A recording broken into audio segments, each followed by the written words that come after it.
अस्सलाम वालेकुम दोस्तों, मैं इस वक्त शंदूर टॉप डिस्ट्रिक्ट अपर दील शंदूर टॉप, ये सामने पोलो ग्राउंड और 1 जनवरी से 3 जनवरी 1 जून से जुलाई से 3 जुलाई तक यहाँ फेस्टिवल होने वाला है। उसकी तैयारियाँ ये देखें, खैमा बस्ती का एक शहर आबाद हो गया है। ये सामने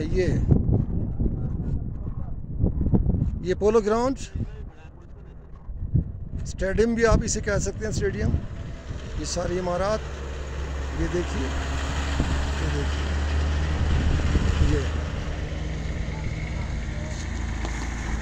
ये देखें ऊपर बर्फपोश पहाड़।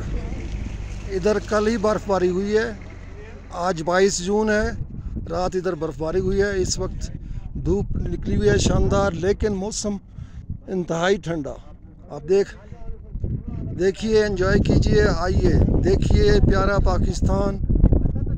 और ये उस तरफ पोलो ग्राउंड के ऊपर तरफ ये पानी की झील है, ये देखें आप, देखें, आइए देखिए प्यारा पाकिस्तान।